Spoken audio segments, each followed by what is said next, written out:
Olá pessoal, aqui estamos de volta a mais uma aula. Vocês já devem estar cansados de tanto assistir a aula de Direito Penal. Não sei como vocês mais aguentam ver a minha cara, ouvir minha voz. Nem eu tô aguentando mais quando eu tô aqui gravando essas aulas.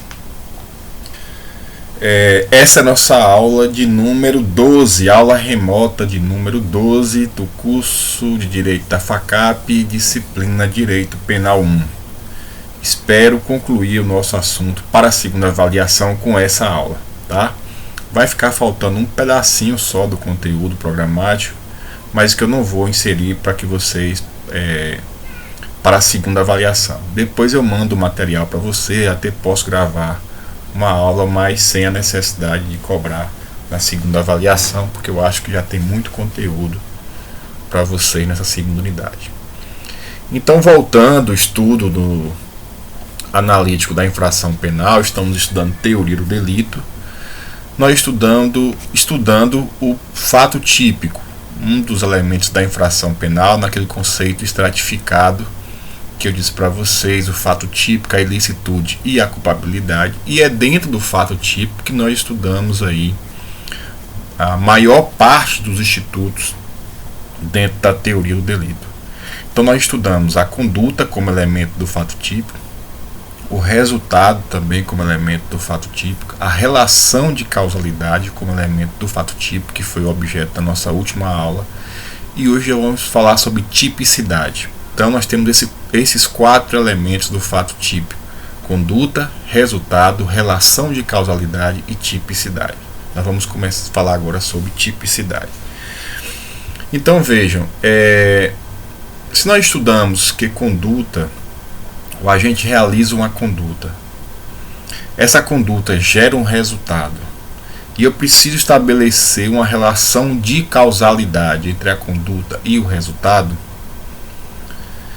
é que todos esses elementos eles precisam estar dentro daquilo que prevê o tipo penal, daquilo que descreve o tipo penal. Então, quando a gente analisa um determinado fato concreto, a nossa investigação dentro da teoria do delito, ela parte exatamente dessa nossa análise. Primeiro eu verifico se houve conduta, depois eu verifico se houve um resultado, depois eu verifico se há uma relação de causalidade entre a conduta e o resultado, e depois eu preciso saber se essas 3 condições ou esses 3 elementos comportam dentro da definição do comportamento previsto no tipo penal. Então eu posso dizer que a tipicidade é o momento que você faz a averiguação se há dentro daquele fato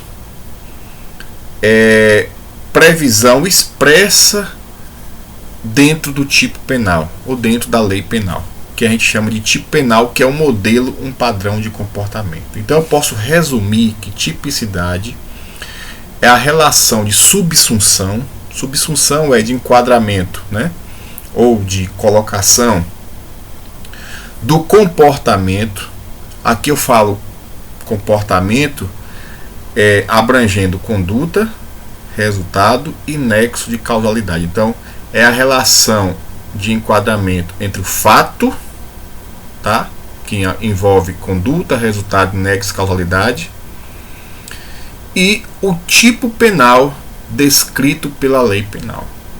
Então, é a relação de enquadramento ou subsunção entre o fato e o tipo penal que descreve o comportamento. Então, quando eu verifico, por exemplo, o crime do artigo 155, que é o crime de furto, subtrair para si ou para outrem a coisa alheia móvel, tá? Então eu verifico, primeiro, houve conduta comissiva, o agente foi lá e realizou uma subtração, tá?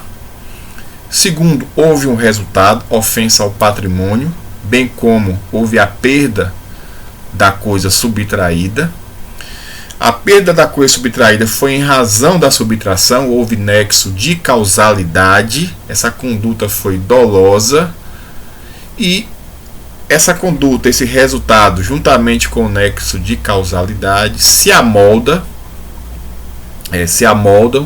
dentro do que prevê o tipo penal do artigo 155, que é subtrair para si ou para outra em coisa alheia móvel. Então, essa perfeita subsunção entre a conduta praticada e o modelo descrito pela lei penal é o que a gente chama de tipicidade, tá?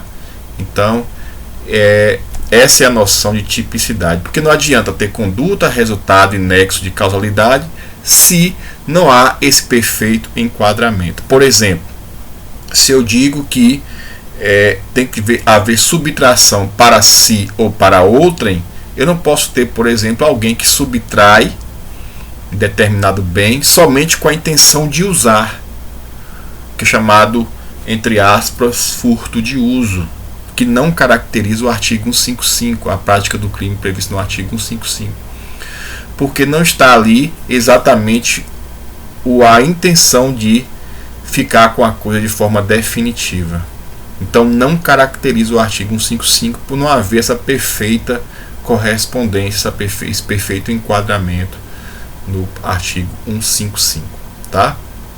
Então, a tipicidade ela pode ser de duas formas. Ainda colocamos aí no material que estão acompanhando a aula com vocês, de duas espécies: a tipicidade formal e a tipicidade material. Quando eu falo em tipicidade formal, é exatamente essa adequação da conduta ao modelo abstrato descrito na lei penal. Subtrair para si ou para outro em coisa alheia móvel, matar alguém, constranger alguém. Então você tem esse modelo, esse padrão de comportamento, e a conduta deve se amoldar. Essa perfeita subsunção, esse perfeito enquadramento entre a conduta e o modelo descrito pela lei penal. Então, se eu tenho subtração de coisa alheia para si ou para outrem de forma definitiva, eu tenho a perfeita correspondência entre o comportamento e a descrição pela lei penal. Isso nós chamamos de tipicidade formal. É o que a doutrina chama de mera adequação do comportamento ao catálogo. O catálogo é como se fossem os tipos penais. Toda vez que fala o tipo penal do homicídio, tipo penal do furto, tipo penal do estupro, tipo penal do roubo, eu tenho modelos que são como se fossem um catálogo, tá? E os comportamentos vão se amoldando àqueles modelos. É o que nós chamamos de a norma, na verdade, estabelece uma proibição indireta, né? Já que quando se fala matar alguém, não está determinando matar alguém, está falando que é proibido matar, ok? Então a tipicidade formal é essa adequação. Já a tipicidade material, não basta só essa mera adequação do comportamento ao modelo. A tipicidade material exige que, além dessa adequação do comportamento ao modelo, é necessário que, com este comportamento, aí eu preciso fazer uma valoração, né, que com este comportamento que se amoldou aquele catálogo, aquele tipo penal, esse comportamento venha a causar ou a provocar uma lesão ou perigo de lesão significativa ao bem jurídico tutelado pela lei penal. Então exige uma valoração. Não basta somente, precisa disso, mas não basta somente isso, que é a adequação da conduta ao modelo. É necessário que essa conduta venha a produzir um dano ou um perigo de dano relevante ao bem jurídico, que é o interesse, o valor protegido por aquele tipo penal, como, por exemplo, o patrimônio, a liberdade, a integridade física, que são os valores ou os bens jurídicos tutelados pela lei penal. Então vejam, aqui, lembra que eu falei para vocês quando nós estudamos o princípio da insignificância? que exigia uma valoração com base principalmente no funcionalismo teleológico. Pronto, aqui agora vem a questão de onde se enquadra o princípio da insignificância dentro da teoria do delito, dentro dessa nossa verificação dos institutos da teoria do delito. Então, quando se fala em princípio da insignificância, vejam que aquele comportamento que eu dei o exemplo para vocês de subtrair a tampa de uma caneta, ora, subtrair a tampa de uma caneta de alguém, ou seja, com a vontade de ficar de forma definitiva, todos esses elementos estão dentro do artigo 155. Houve subtração para si ou para outra de coisa alheia móvel, ok? Então, tem ali a perfeita tipicidade formal. Acontece que com este comportamento, nós vimos ao estudar o princípio da insignificância, não houve uma lesão significativa ao bem tutelado pela lei penal, que no caso é o patrimônio. Então, neste caso, não haverá tipicidade material. Aí você agora aprende o seguinte: na teoria do delito, como é que eu aplico o princípio da insignificância? O princípio da insignificância vai excluir a tipicidade material. Se não há tipicidade material, não há fato típico. E sem fato típico não há crime. Então, essa é a análise técnica jurídica. Então, quando você pergunta por que, se te perguntarem como é que o juiz vai sentenciar aplicando o princípio da insignificância, ele vai dizer: olha, o princípio da insignificância, não houve lesão significativa ao bem jurídico. Como não há lesão significativa ao bem jurídico, não há tipicidade material. Se não há tipicidade material, não há fato típico, e sem fato típico não há crime. Então, por isso eu tenho que absolver o agente. Então, essa é a análise da tipicidade. Então, eu preciso verificar se estão presentes os três elementos do fato típico: a tipicidade, o nexo de causalidade, o resultado e a conduta. Ok? Então, com isso, a gente entendeu aí esses quatro elementos do fato típico. Tá? E eu vou falar com vocês agora sobre alguns institutos dentro da tipicidade,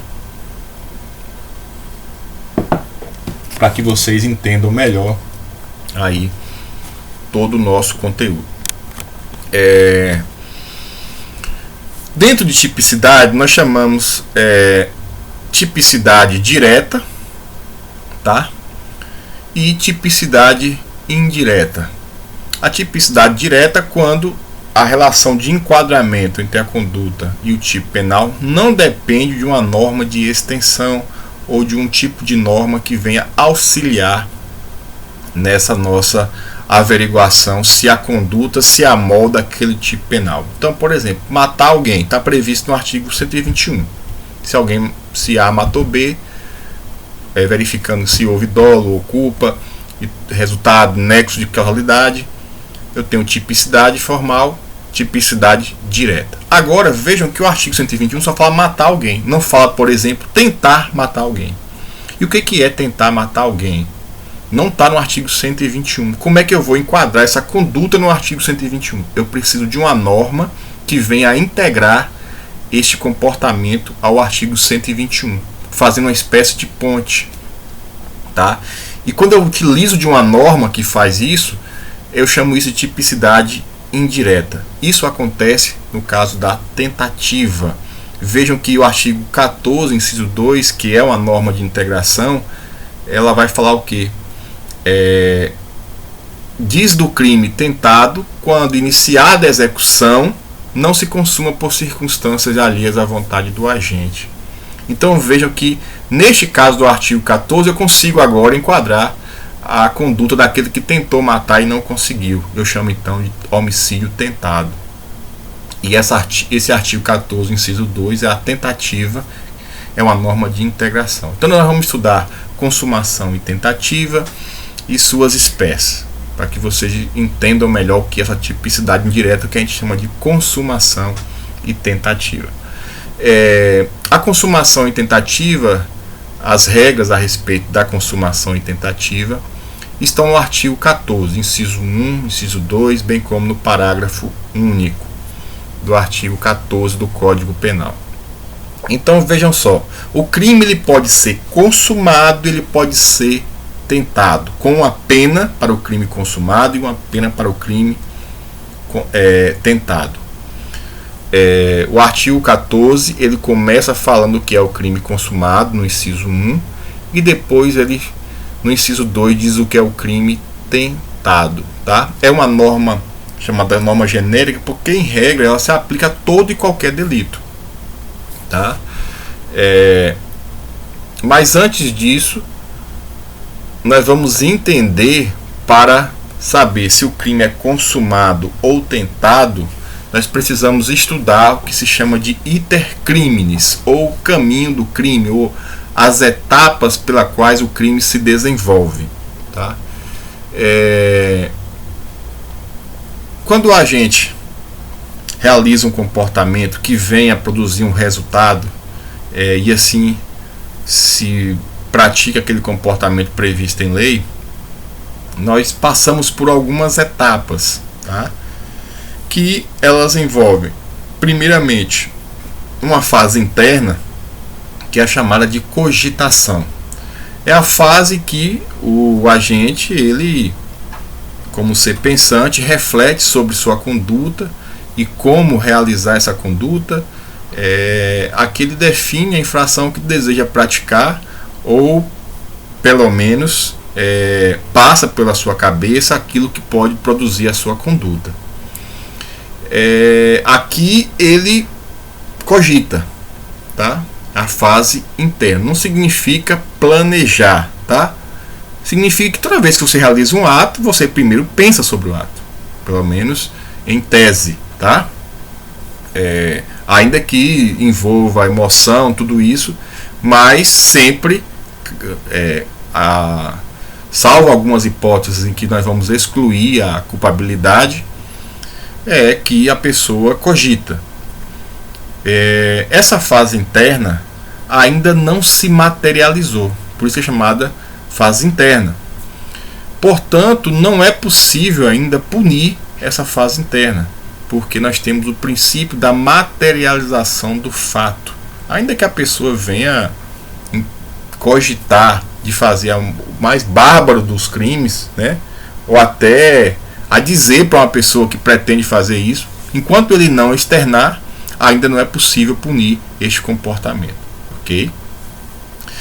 Depois nós iniciamos a fase externa.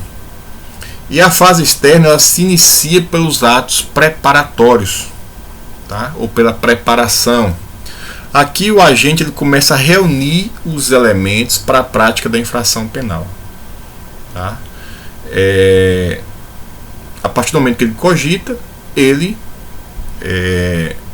reúne os elementos para a prática da infração penal, como por exemplo adquirir uma arma, tá? É uma forma de realizar um ato preparatório.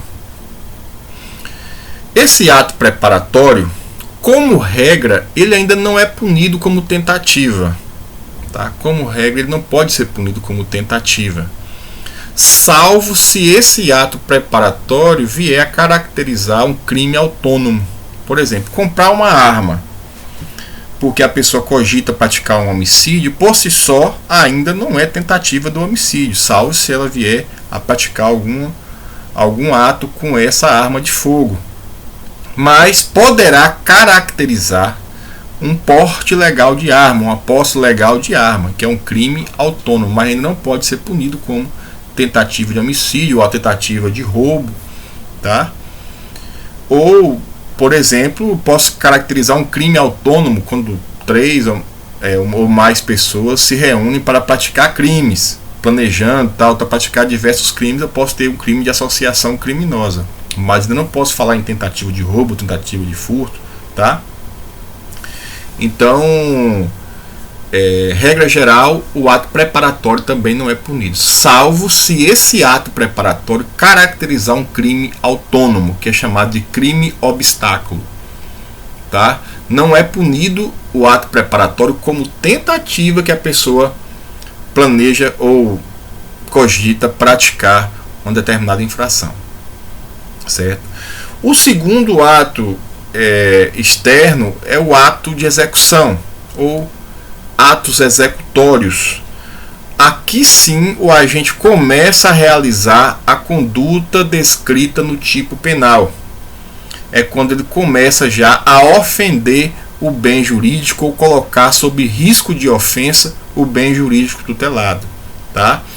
É quando ele entra no núcleo do tipo, como por exemplo ele pratica um ato no sentido de matar, de subtrair, de constranger, tá? O ato de execução, esse sim já pode ser punido na forma tentada ou, se ele consegue chegar à consumação, no crime consumado, tá?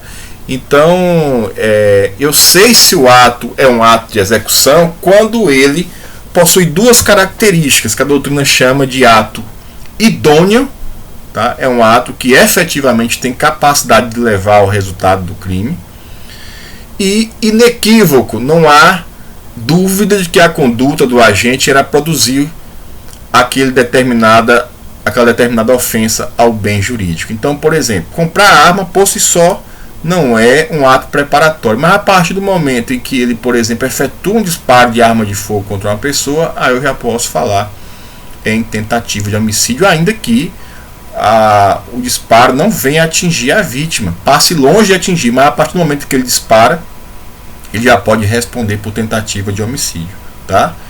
Então, o ato de execução ou ato executório, nós já temos aí a possibilidade de punir o agente, seja pela forma tentada ou consumada do crime. Como é que eu sei se o ato é um ato de execução e não um ato preparatório? O ato precisa ser idôneo, ou seja, efetiva capacidade de levar ao resultado, e tem que ser inequívoco, não deixa dúvida de que a conduta do agente era para produzir ofensa ou perigo de ofensa ao bem jurídico. Se adota a chamada teoria objetiva formal. Significa que tem que se verificar se o agente iniciou a realização do núcleo do tipo. O que é núcleo do tipo? É o verbo, é indicativo da ação ou omissão para aquele delito. Então, é o verbo matar, é o verbo subtrair, é o verbo constranger. Então, vem sempre, quando ele começa a realizar esse núcleo, é que nós podemos falar, então, em atos de execução ou atos executórios, ok? Então, iniciada a execução, o agente pode chegar à consumação, que é quando ele acaba a infração penal, é o último ato. Vamos dizer assim, o último ato não, é a última etapa ou a última fase do iter criminis. Ele dá início à execução, já pode ser punido na forma tentada, mas se ele consegue acabar o crime, nós dizemos então que nós temos o crime consumado ou acabado. O artigo 14, inciso 1, traz a definição de crime consumado. Diz que o crime consumado é quando nele se reúnem todos os elementos de sua definição legal. Então o artigo 14, inciso 1 diz: o crime é consumado quando nele se reúnem todos os elementos de sua definição legal. Aí sim nós teremos um crime consumado. Então eu preciso verificar se todos os elementos estão.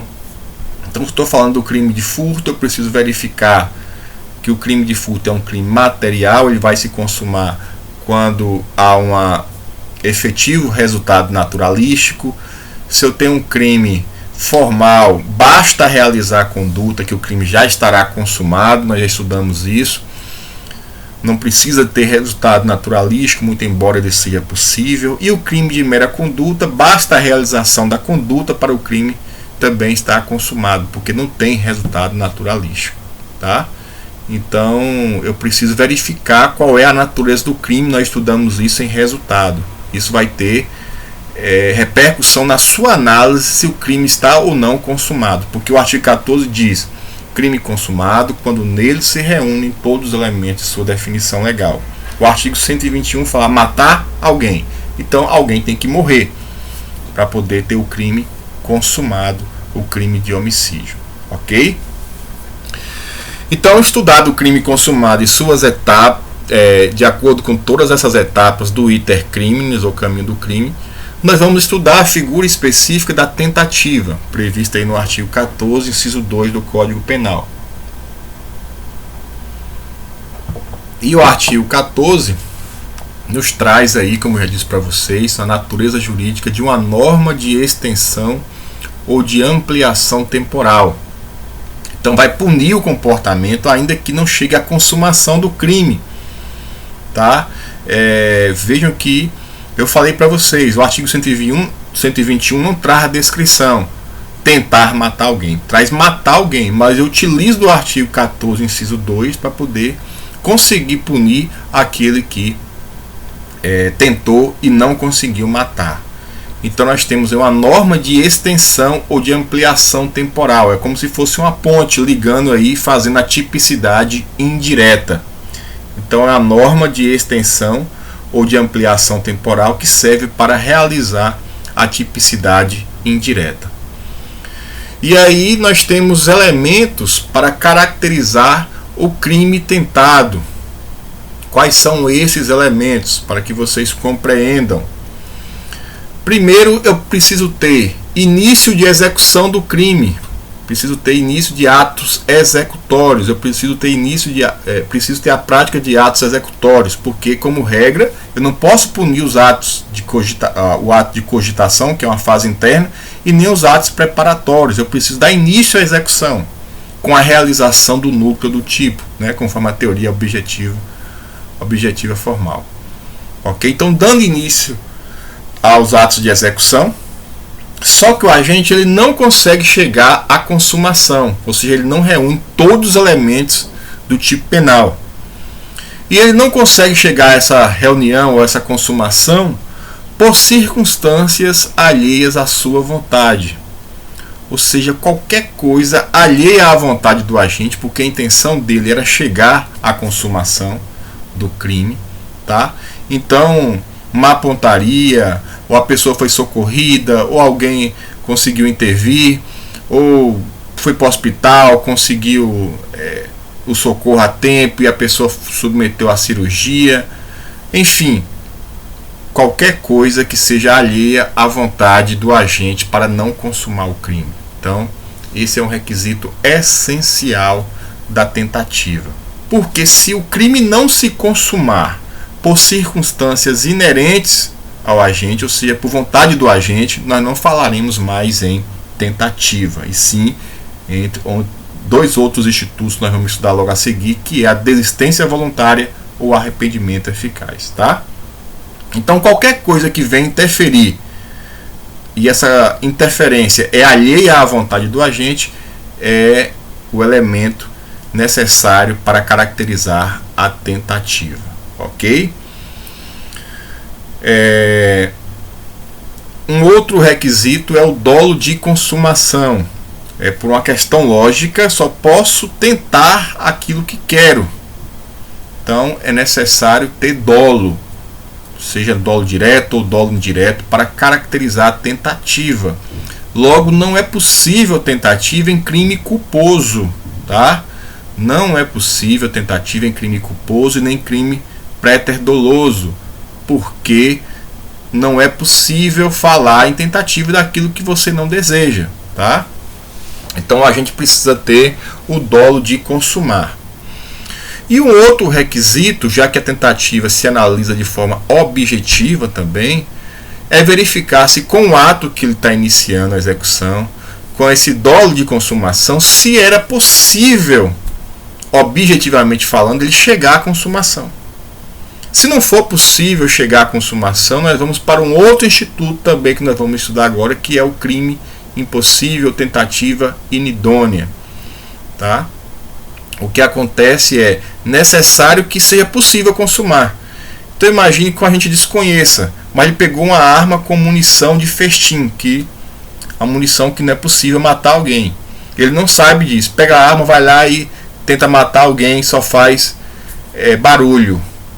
Mesmo que ele tivesse a intenção, tudo isso não vai ser caracterizar a tentativa, porque não era possível ele chegar à consumação com base nessa arma com munição falsa. Então nós estaremos diante de um crime possível e não haverá, portanto, tentativa, ok? Então esses elementos precisam estar presentes para caracterizar a tentativa.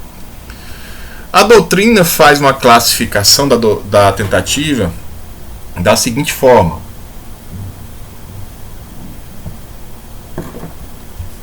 em tentativa perfeita e tentativa imperfeita, tentativa cruenta e tentativa incruenta. Na tentativa perfeita, também chamada de crime falho, o agente ele realiza todos os atos de execução que estão à sua disposição. Por exemplo, o agente ele tinha na arma 5 munições, ele disparou as 5, tá? Mas mesmo assim não conseguiu chegar à consumação, porque a vítima, por exemplo, foi socorrida e ainda sobreviveu.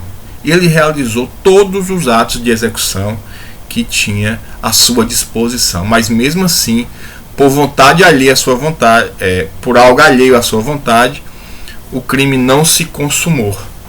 Então nós teremos aí uma tentativa perfeita, tá?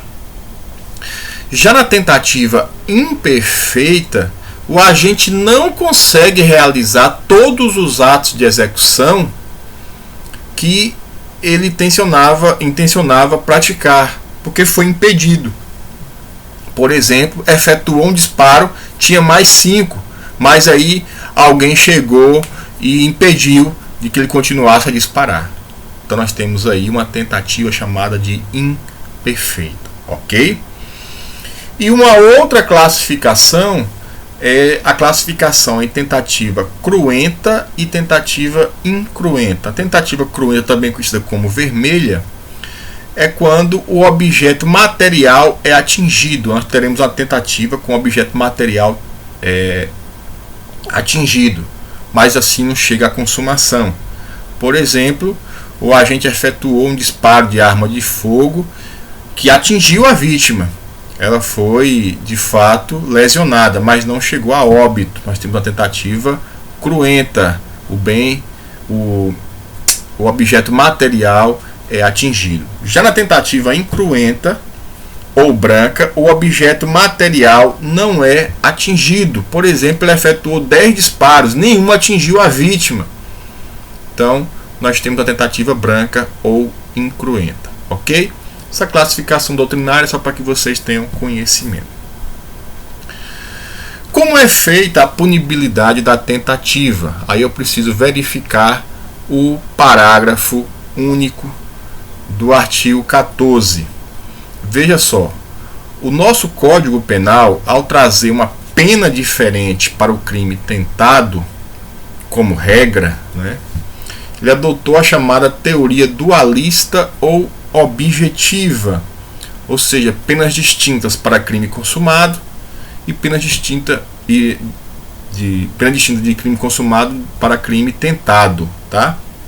Então, em regra, adotar essa teoria, tá? Então, eu vou ter o crime consumado uma pena, por exemplo, de 6 a 20 anos é o homicídio simples, e se ele é tentado, eu vou reduzir a pena do crime consumado, eu vou pegar de 6 a 20 anos e vou reduzir de um terço até 2/3, tá? Então eu posso ter de 1/3 até 2/3 a redução dessa pena. Então essa é a regra geral, ok? Veja o que diz o artigo 14, parágrafo único aí. Salvo disposição em contrário, pune-se a tentativa com a pena correspondente ao crime consumado, diminuída de 1 a 2/3. Então essa é a regra geral, adotando a teoria dualista ou objetiva. Contudo, como já está dizendo o próprio parágrafo único, salvo disposição em contrário. Às vezes o legislador coloca determinados tipos penais punindo igualmente a forma consumada e a forma tentada, como acontece, por exemplo, com o crime previsto no artigo 352 do Código Penal, que é a chamada evasão mediante violência ou grave ameaça, que fala: tentar o preso evadir-se utilizando de violência ou grave ameaça a pessoa evadir ou tentar evadir-se. Veja que ele traz a mesma pena no artigo 352 do Código Penal. nós temos o seguinte, vou mostrar para vocês aqui. Uma exceção, essa teoria dualista. Então, artigo 352.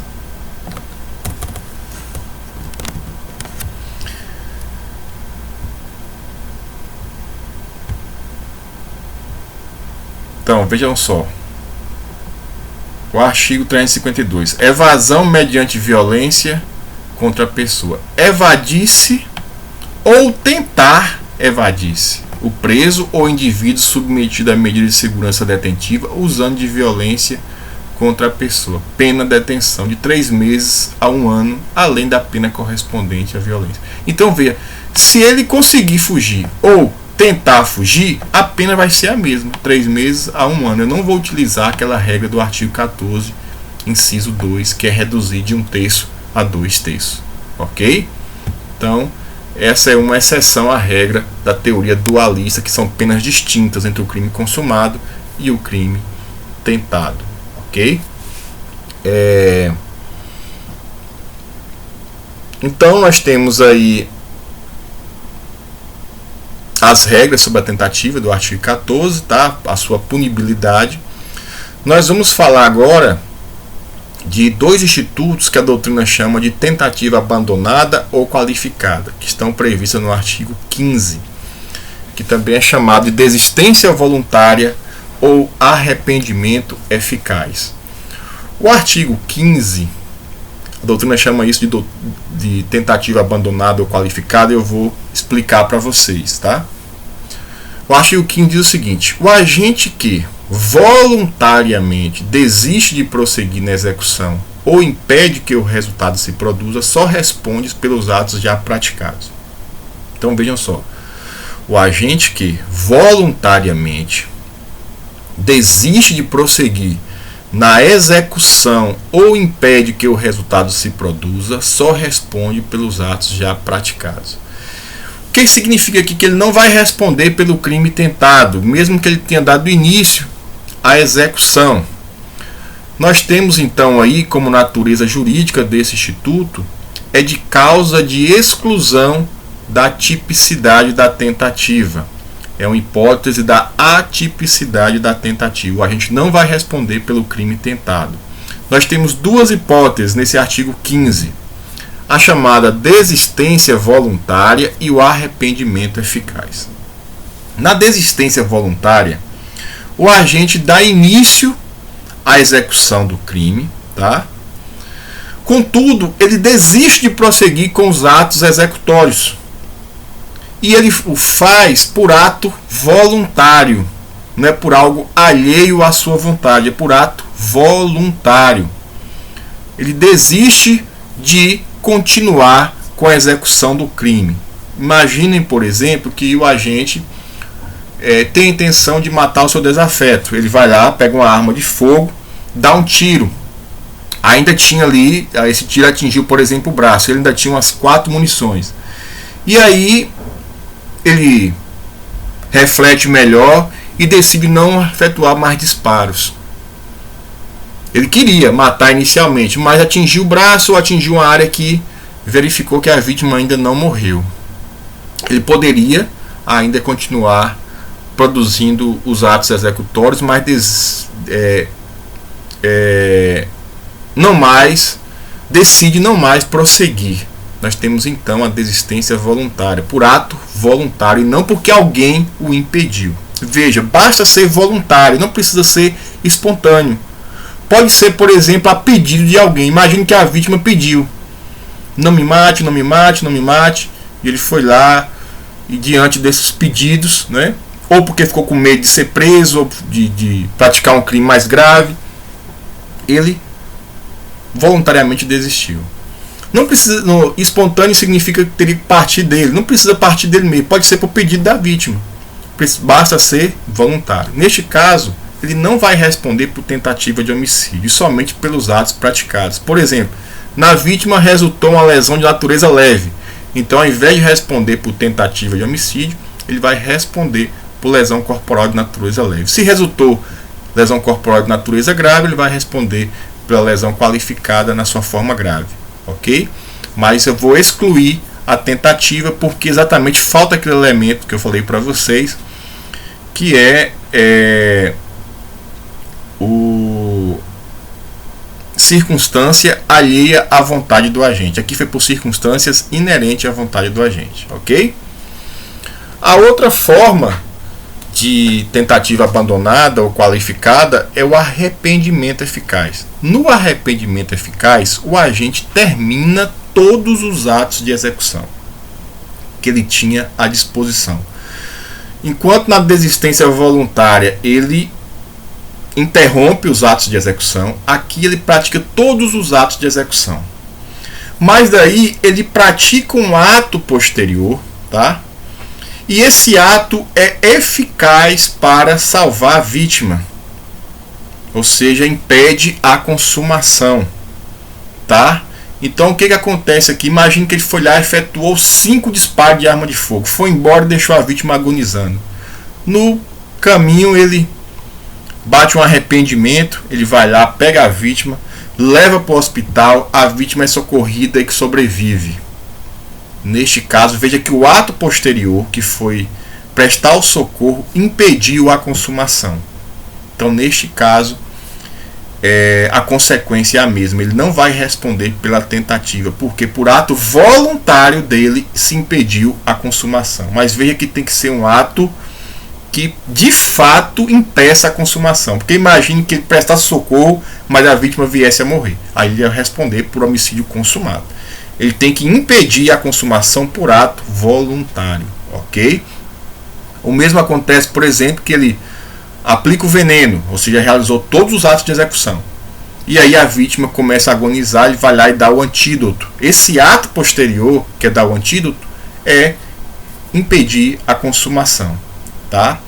E precisa ser eficaz, tem que impedir a consumação. A diferença é, no arrependimento eficaz, ele termina os atos de execução, mas impede a consumação. Na desistência voluntária, ele interrompe a execução e a consumação não chega. Nos dois casos, eu não tenho consumação, mas os momentos são distintos. Um durante a execução, o outro um ato posterior após a execução que impede a consumação, ok? Tanto na desistência voluntária como no arrependimento eficaz, eu não vou ter a punibilidade da tentativa. Ele vai responder tão somente pelos atos praticados, ok? Dando sequência, vamos lá, nós temos ainda um pouco mais. O artigo 16 nos traz um instituto aí que na verdade é de aplicação da pena, mas que tem relação muito parecida com esses institutos do arrependimento eficaz e com a desistência voluntária, é o chamado arrependimento posterior, no artigo 16, com essa redundância aí. O artigo 16 diz o seguinte: nos crimes cometidos sem violência ou grave ameaça à pessoa, reparado o dano ou restituída a coisa até o recebimento da denúncia ou queixa, por ato voluntário do agente, a pena será reduzida de 1 a 2 terços. Qual é a natureza jurídica dessa norma? O que nós temos aqui, na verdade, é uma causa geral de diminuição de pena. Aqui o crime já se consumou. Então não há o que falar em tentativa, nem desistência voluntária, nem arrependimento eficaz. Aqui o crime já se consumou, tá? Então não há o que falar em exclusão da tipicidade da tentativa. O que acontece aqui é uma redução de pena quando a gente procura diminuir os danos, né, da sua conduta, ou reparar os danos da sua conduta. E aí o legislador, verificando isso, que mesmo após a consumação ele busca reparar o dano, dá essa possibilidade de reduzir a pena. Só que eu preciso verificar se estão presentes todos os requisitos elencados aí no artigo 16. E quais são eles? Primeiro, não é qualquer crime que comporta essa causa de diminuição de pena, tá? Eu preciso ter um crime sem violência ou grave ameaça à pessoa. Não pode ser crime que tenha violência ou grave ameaça à pessoa. Então, se eu tenho um crime de lesão corporal, um crime de roubo, que tem violência ou grave ameaça, se eu tenho um crime de extorsão, se eu tenho um crime de estupro, qualquer crime que envolva grave ameaça ou violência à pessoa, não é possível ter essa causa de diminuição de pena. Então eu posso falar, por exemplo, num crime unicamente patrimonial, sem violência, como furto, ou um crime de estelionato, aí sim é possível. Crime de dano também é possível. O segundo elemento precisa ter a restituição total da coisa ou a reparação integral do dano. Então, por exemplo, no furto ele subtraiu R$1.000, ele precisa devolver integralmente, ou seja, os R$1.000, mesmo após a consumação.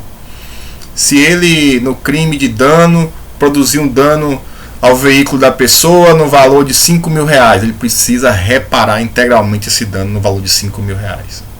Então, eu preciso restituir integralmente ou reparar integralmente o dano, ok?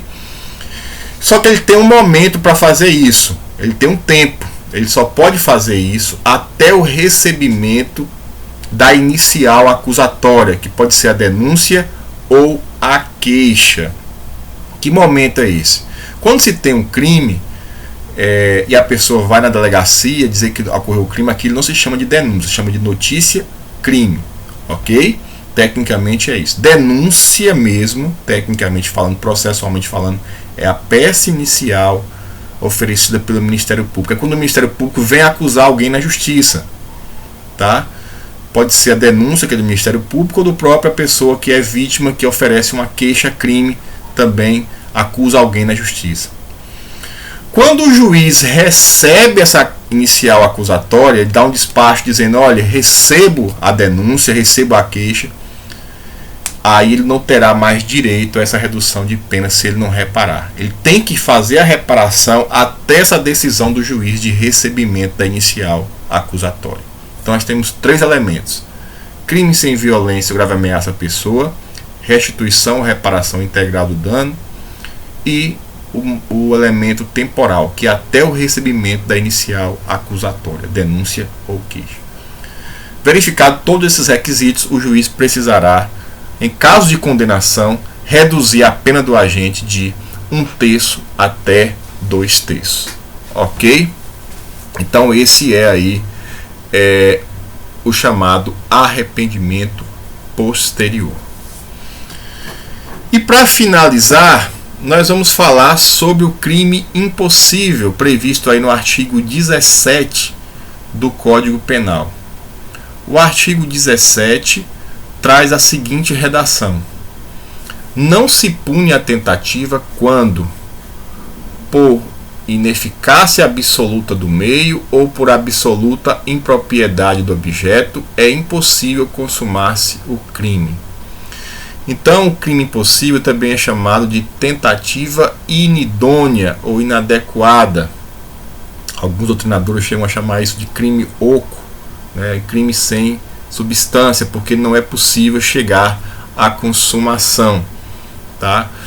E vejam que também não se pune a tentativa porque não é possível a consumação. Veja que eu coloquei lá para vocês como um dos elementos da tentativa que a consumação precisa ser possível. Então, o crime impossível tem a natureza jurídica de causa de exclusão da tipicidade da tentativa. Causa de exclusão de tipicidade da tentativa. O agente não vai responder pela tentativa, porque é impossível chegar à consumação do crime. Ok? Então, ele não pode chegar à consumação. Se não pode chegar à consumação objetivamente falando, ainda que ele quisesse, eu não posso falar então em tentativa. Ok? Mas eu preciso verificar quais são os requisitos ou as hipóteses aí do crime impossível. A primeira hipótese: a absoluta ineficácia do meio. O meio utilizado pelo agente para praticar o delito não pode levar à consumação. por ser absolutamente ineficaz. Não é possível que aquele meio escolhido por ele possa chegar à consumação, ainda que ele não tenha conhecimento de que aquele meio é ineficaz, como por exemplo a pessoa que pegou uma arma com munição de festim, imaginando que era uma munição real, e tentou atirar, fez um monte de barulho, mas não saiu nada. Aí não é possível falar em tentativa, porque ele jamais poderia consumar o crime desse jeito. Ou então tentar matar alguém, imaginar que é uma substância, que é um veneno, né, que possa levar a óbito a alguém, só que aquela substância não é, na verdade, ela é inócua a produzir a morte de alguém. Ainda que o agente desconheça isso, ele também não vai responder pela tentativa, por ser absolutamente ineficaz, tá? Vejam que se for relativamente ineficaz, aí ele vai responder pela tentativa. Por exemplo, ao invés de colocar munição de festim, a arma tinha munição envelhecida. Essa munição envelhecida pode ou não deflagrar.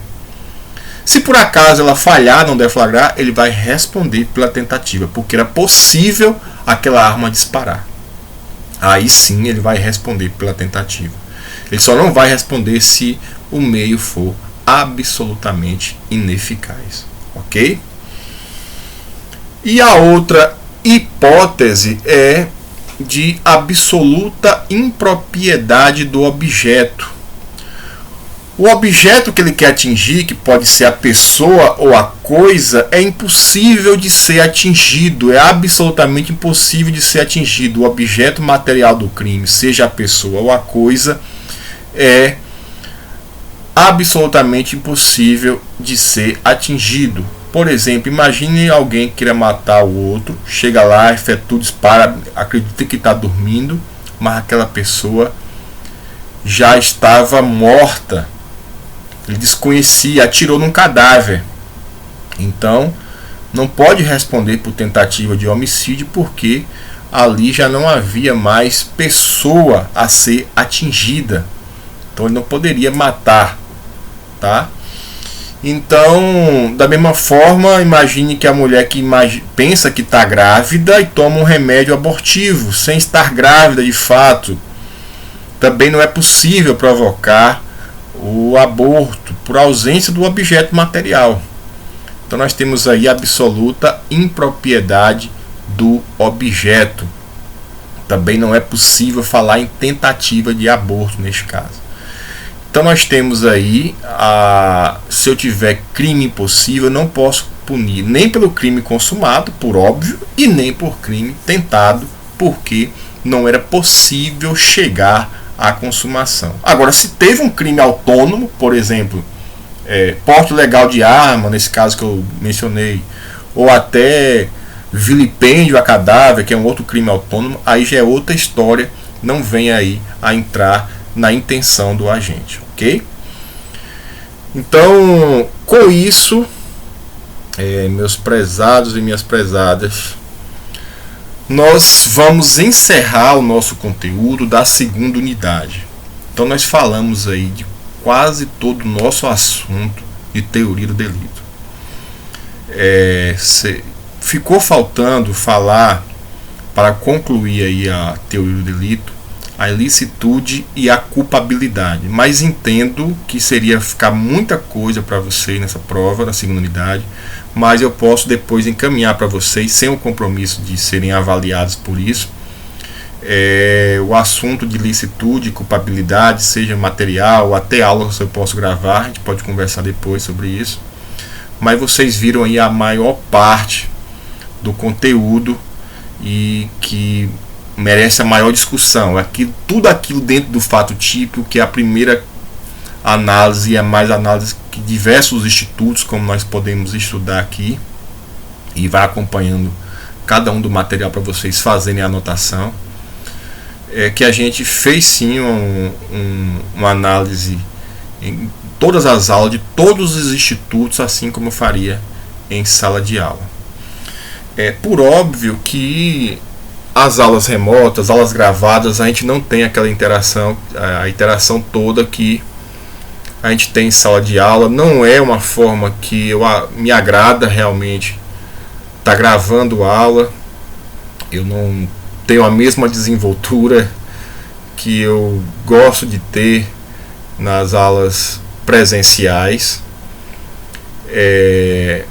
Peço até desculpa se as aulas não ficaram legais, a gravação, porque eu realmente tive que me adaptar a essas novas ferramentas. Foi a primeira vez que passei a usar aula gravada. Foi a primeira vez que eu passei a gravar um vídeo meu, na verdade. Eu nunca tinha postado absolutamente nada em redes sociais, muito menos no YouTube. Então, para mim, a novidade, eu confesso a vocês que depois que eu gravo, eu já posto logo, eu não venho assistir para editar, nem nada disso. Então, vai do jeito que eu gravo, fica, tá? Então, eu peço desculpa pelas falhas, pela forma, se não ficou muito claro na aula explicada. Eu peço para que vocês anotem as dúvidas, mandem tanto pela plataforma que a FACAP adotou. Lá tem a opção de deixar um fórum aberto para vocês tirarem as dúvidas, até após a avaliação. Fiquem à vontade. Vocês têm meu e-mail também, podem mandar pelo representante da turma via WhatsApp. Eu estou aí à disposição para eventuais dúvidas, porque eu sei que vocês precisam assistir às aulas, precisam acompanhar pelo material, precisam estudar pelos livros, precisam fazer as anotações. Assim vocês simulam melhor o ambiente de sala de aula, ok? Eu espero que tenham gostado da disciplina Direito Penal 1. Certamente não é da forma, como eu já disse, que eu gostaria que vocês tivessem estudado comigo na sala de aula. É uma disciplina, como eu prometi no início do semestre, nós tivemos pouco tempo, na verdade, né, de aulas presenciais.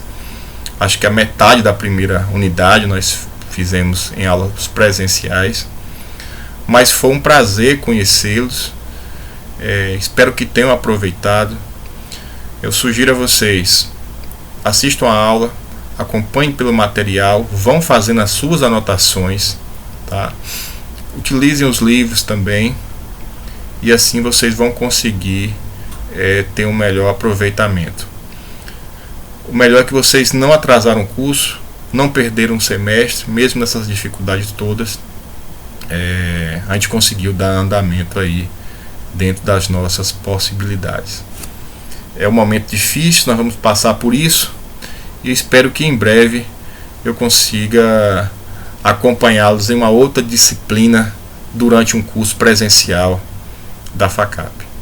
Então nos vemos na próxima semana já com a nossa avaliação online. Fiquem tranquilos, nosso objetivo é somente fazer com que vocês treinem os seus conhecimentos, testem os seus conhecimentos. Então foi um prazer e até a próxima. Bons estudos.